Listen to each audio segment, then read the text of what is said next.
welcome to Gentle Yoga for hips. This is an express class, about 30 minutes, and we're gonna start lying down. Now, I'm gonna start with a butterfly shape, so the feet are together, the knees are open. So I need a little bit of support to make that comfortable. So I'm using a rolled up blanket. You could put a pillow under each knee or a block, whatever you got handy. Or nothing, that could work too. We're gonna do a bunch of poses lying on our back, and then we'll come around and do some seated as well if we have the time. So let's start with a butterfly. Now, if you have one, a yoga strap will come in handy in a few moments. So you can just make sure that's nearby before you settle in. So I'm just feet together, knees open like little butterfly wings, and then I'm using the blanket to just find just the right amount of support so that I feel a little stretch going through my inner thighs, but not too much. This can be a lot because gravity's kind of pulling the legs into a stretchier position. And let's just take a couple minutes to breathe and settle and relax our mind, let go of our agenda for later.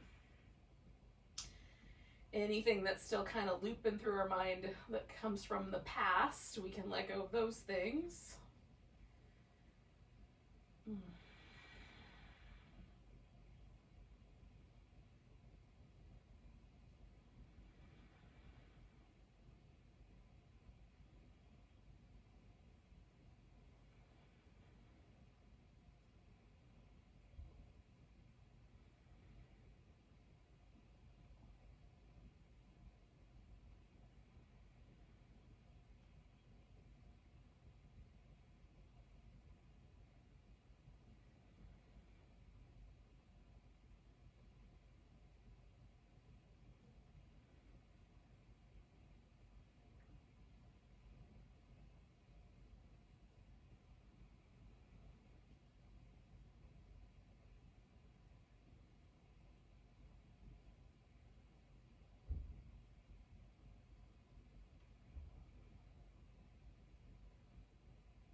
All right.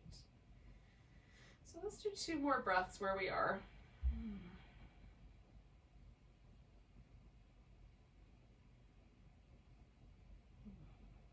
Now, I'm just gonna bring my knees together with my exhale, and then I'm gonna slide this blanket off to the side for now because I won't need it right away.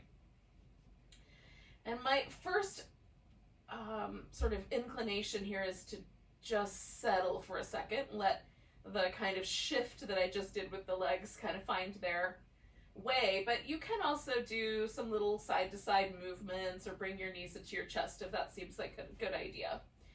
We're looking for a point where the legs feel like they hold themselves up without a lot of muscular energy. This is sometimes referred to as constructive rest position, where we've got the legs in a position where it feels like the hip relaxes, or at least mostly relaxes.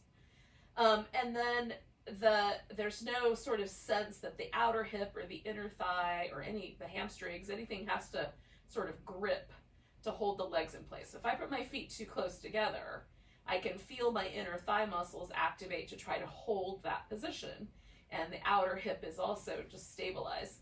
And if I find that position where my feet are a little bit wider and the bone kind of drops a little bit more deeply into the socket, these muscles relax and I don't have a lot of energy there that I can feel. So just notice that. Find the spot where your legs can relax entirely. We're going to start with a little release for the hip flexors. So if you took your thumbs and just sort of run them across the front part of your pelvis, right there where the hip flexes or the hip bends, you can just feel like how much lift or push up that tissue has. And there's a tendon right here on the top of my hip that's part of the hip flexor that at this point I can feel like I could almost wrap my thumb underneath it. It's quite prominent, and I can definitely feel that tendon there. So we're going to do a release for the hip flexor, predominantly the iliopsoas, but we're going to do this release for it, and then we'll see if anything changes. So the toes, I'm going to lift my toes so that my heel's on the ground. Now my heel is slippier than my whole foot. There's a little more drag there. But if you need a little bit more slip, you can put like a blanket underneath your foot, or you could wear a sock, like anything that will give your foot a kind of glide. The more you can glide, the better. So even if you have to sort of support the weight of your leg a little bit with the top of your thigh, the more relaxed you can be, the better. But just glide is the important bit. We want a smooth movement. So we're going to glide the leg out, and as that gets to the fullest extension, you're going to stretch through that whole side of your body. So I can feel the stretch all the way up, and it's not in the front of my body, it's in the back of my body, but all the way up to the last couple of ribs there, above my navel even. And then we're going to glide the leg back and pause, and that's it. We're just going to lift the toes, glide the leg out, stretch. I stretch for like one full breath and then glide the leg back and pause. One more like that. Glide the leg out, stretch. Glide the leg back and pause. Now we're going to add a little rotation to this, turning the leg to the outside. That's external rotation. So we're going to glide out, rotate the leg out as long as it doesn't hurt your knee, glide it back in that rotated position, and then just bring it back to the middle. Pause. Glide it out. Stretch as you rotate. Glide it in. Rotate it back. Pause. Glide it out. Rotate out. Glide it in. Come back. Pause. Now we're going to do 3 with a slight internal rotation. This is a little bit more challenging. I don't have as much of a range of motion, but I'm going to turn my leg so that it goes kind of towards the inside, glide it back, bring it to center, pause, glide it out, rotate inward, glide it back, center, pause, one more, glide it out, rotate inward, come back, find the center, pause, and then one more time I'm just going to glide straight out and then rotate my leg through that internal, external rotation range of motion. So from as far as I can rotate my leg around from inside to outside. And then we're going to glide it back and pause. Now, if I just feel my hips with my sort of internal awareness, the right hip feels a little warmer. There's definitely a slight difference. The biggest difference for me is in like when I put my thumb back into that crease. So before I did the little releases, I felt like I could wrap my thumb around that tendon, but now I have to really dig in there to find it. On the other side, I can still feel it. On this side, it's deepened. So a little change has occurred. It's not a huge change, but it's enough that this big muscle that kind of starts way up here near the last part of our rib cage and comes down, meets this big belly of the hip muscle called the iliacus, and they go together. That whole muscle has relaxed a little bit, and even a little bit will take pressure off your low back. So let's do the other side. So toes up, glide out, stretch the whole length, glide back, and relax. Glide out. And the pause is just to let go of any of the muscular energy that we were using to pull the leg back and forth, right? And just relax all the muscles. One more like that.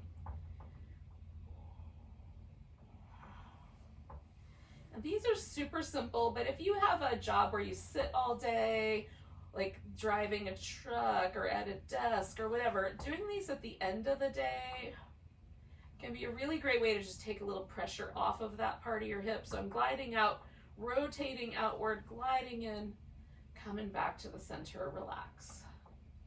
I'm going to do that one more time. Glide out, externally rotate, glide back. Okay, so we're going to do the internal rotation next.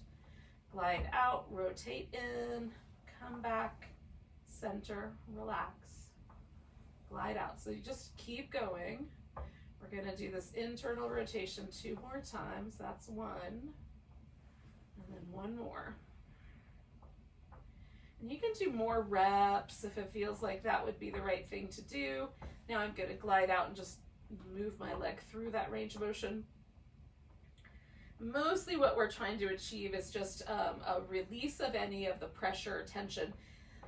This muscle group, along with another muscle that's in the outer hip, butt cheek kind of region, is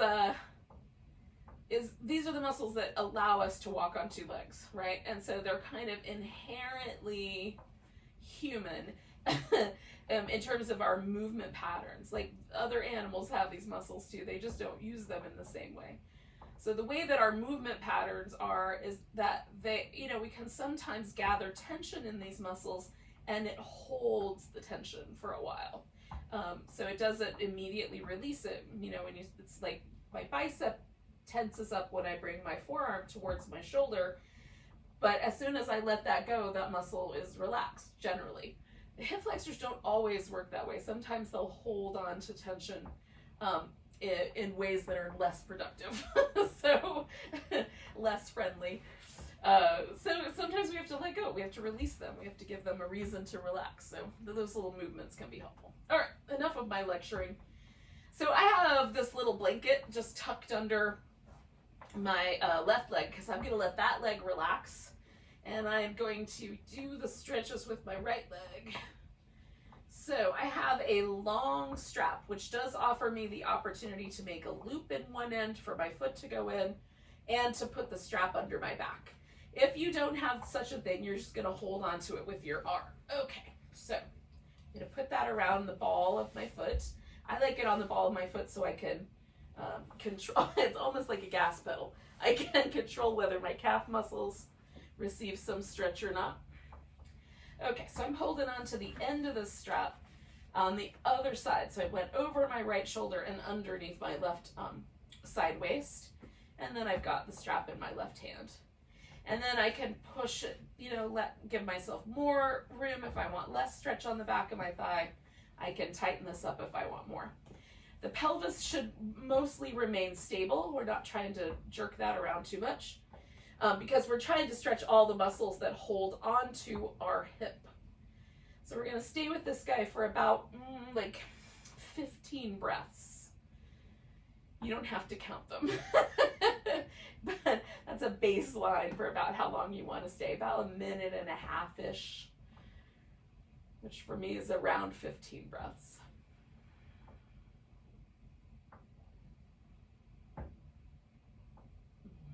You can time your own breath, and then you'll know, if you want to hold something for this long, how many breaths does it take?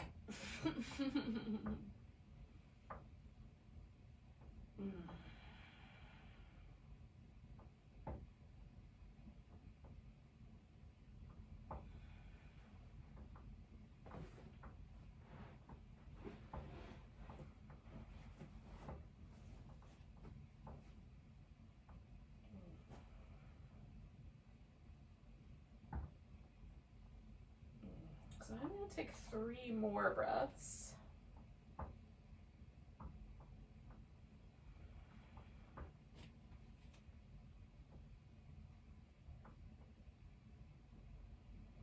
With my exhale coming up, I'm going to take my leg out to the side. Now I have taken a pillow and just tucked it right in underneath my hip so that there's something there just to kind of hold a little bit so I don't have as much intensity in my inner thigh. You can bend the knee as well. You can rotate the leg a little bit. So you kind of play with the amount or the angle that the leg comes into this pose. And I'm definitely holding on to the strap with my left hand because this, this amount of pressure tends to pull the strap out from underneath me. So So holding it helps.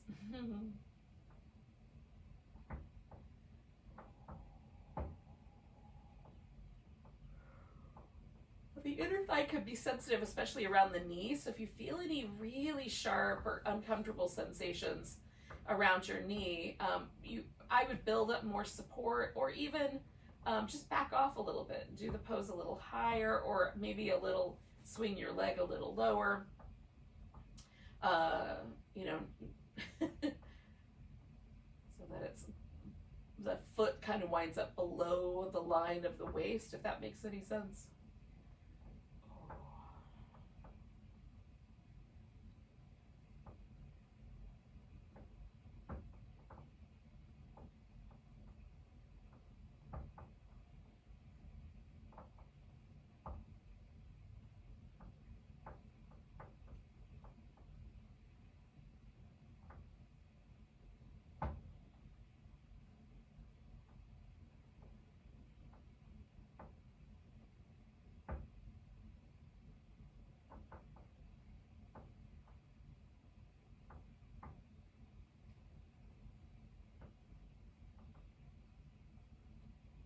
Take one more big breath here.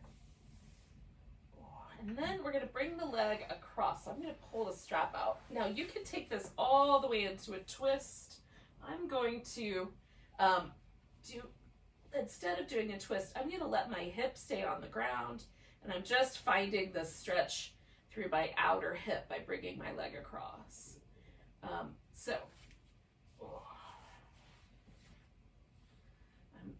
I'm aiming more of that stretch in this kind of outer hip IT band kind of area. Again, being mindful of the knee. You can lift this hip all the way up and just kind of roll into a spinal twist, which is delightful. But since I'm hip focused today, I'm staying right here.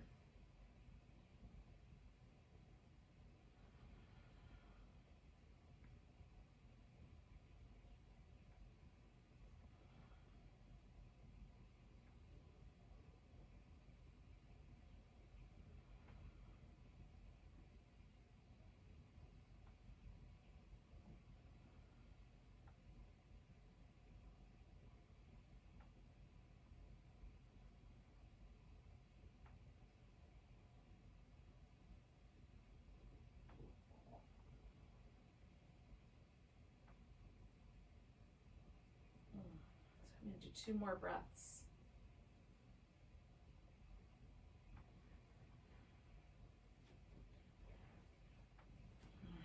Now I'm going to bring my leg out of the monstera and back up to the top. And I'm going to slip my left foot into the loop and take my right foot right out. I've got to turn just a little bit, speaking of the monstera, so that I have a little bit of room on the other side for my sideways stretch there. All right, so I've got my leg in position so I can go right into the hamstrings on the left side. Oh, calf muscles and hamstrings, as it were. So I'm just letting my right leg relax. I've got that blanket there just for a little extra support. Ooh.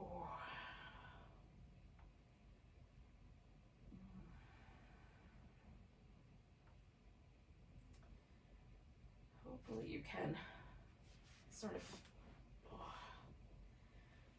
feel the kind of relaxing now through the right side. So the right side might have taken a little bit of time to relax. And then just check in with your left side and see how that's going. It's definitely the more interesting side in this moment. And we'll take about 5 more breaths here.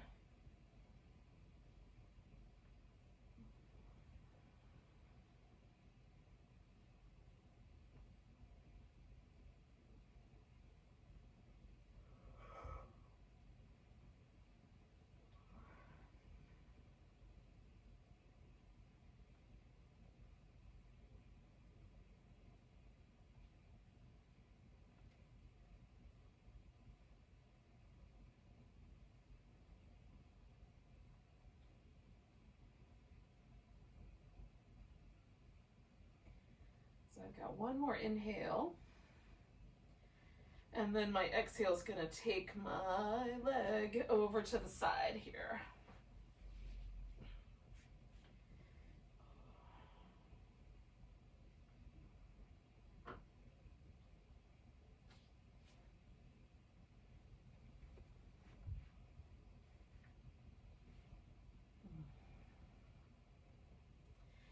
So again, we're just, we just want that just little stretch there. You can use a wall or a couch or pillow, whatever, to add that little extra bit of support if it's helpful.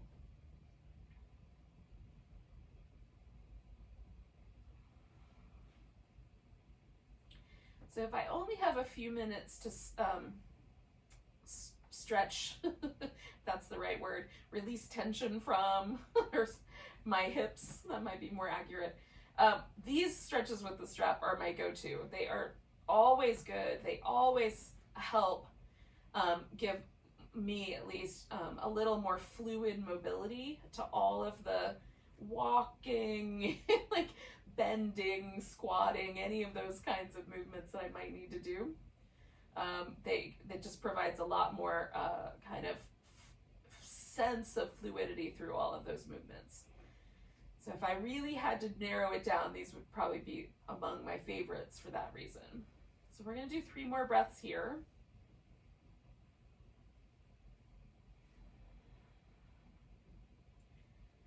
The good news is that we don't really have to pick, so we get to do lots of different yoga poses.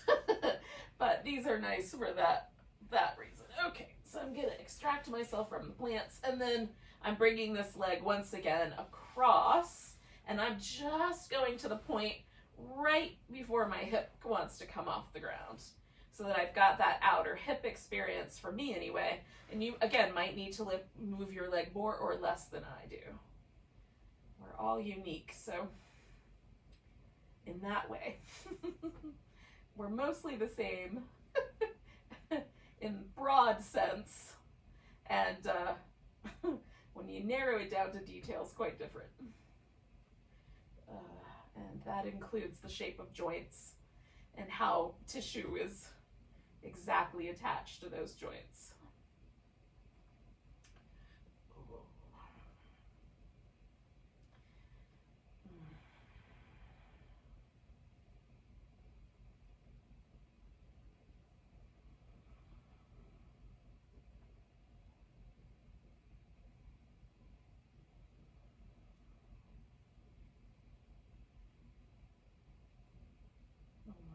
So do about 4 more breaths here.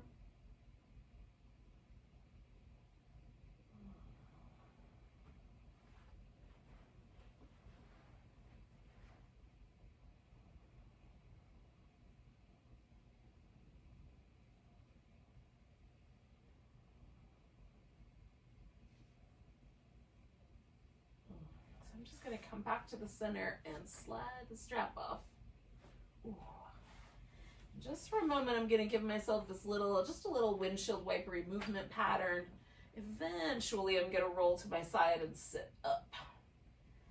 Oh. All right.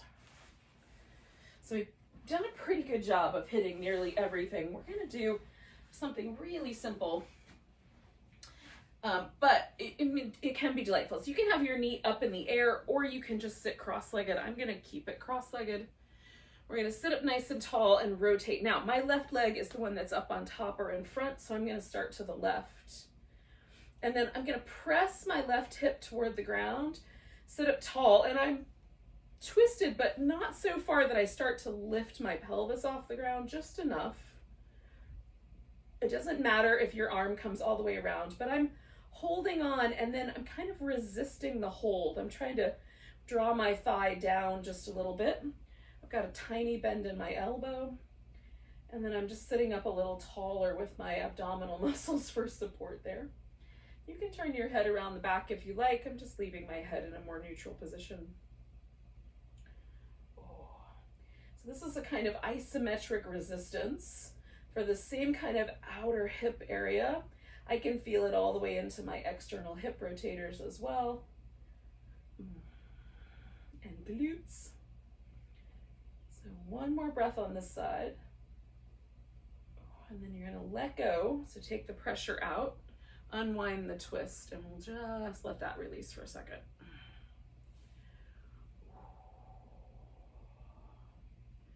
While you're here, if you want, you could do some little shoulder circles and just, even though we're not focused on the upper body, there's nothing wrong with bringing a sense of ease there. All right, so I'm going to switch which leg is in front. And similarly, sit up nice and tall. Now again, you can have the knee up. I'm going to rotate around, and I'm essentially what I'm doing is I'm trying to bring my thigh lower and also stabilize it a little bit. So it's almost like I'm reaching this direction and down simultaneously, and then my arm is resisting that. So I'm kind of holding my leg in place. And again, I don't overdo the twist. You don't want to cause any trouble for your lower back. The twist is just so we have the arm in position to help provide that resistance.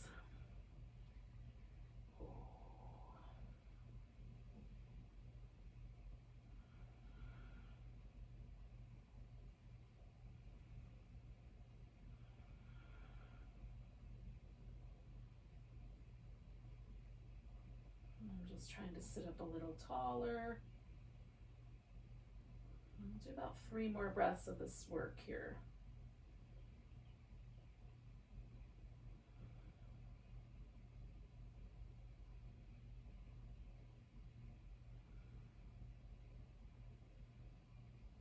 And we're going to let go and come back to the center. And then one last pose. We're just going to return to the butterfly shape with the legs. And you can bring the feet in tighter if you like all the way up against the groin. And we aren't necessarily going to fold forward. We're just going to sit up nice and tall. And then just pause there. And as the kind of fluid returns to neutral in our spine, and we just pay attention to the breath for a few moments. Just kind of come full circle.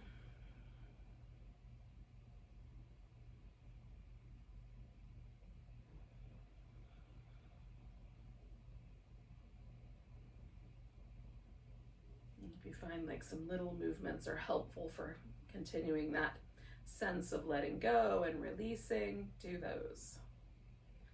I often find like little sideways movements or little rhythmic movements are very helpful for kind of relaxing out that last little bit of tension. So that we're going to go forward into our day, present, and hopefully a little smoother. So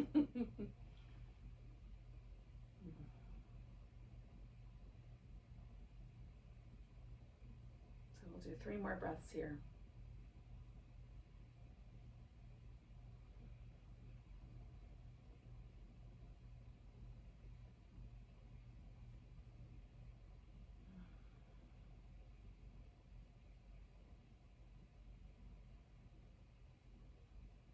So I'm going to take a nice big breath. And then with my exhale, straighten my legs out. And thank you so much for joining me for a little express yoga for your hips. Let's do a big breath together. Nice big inhale. And a deep sigh.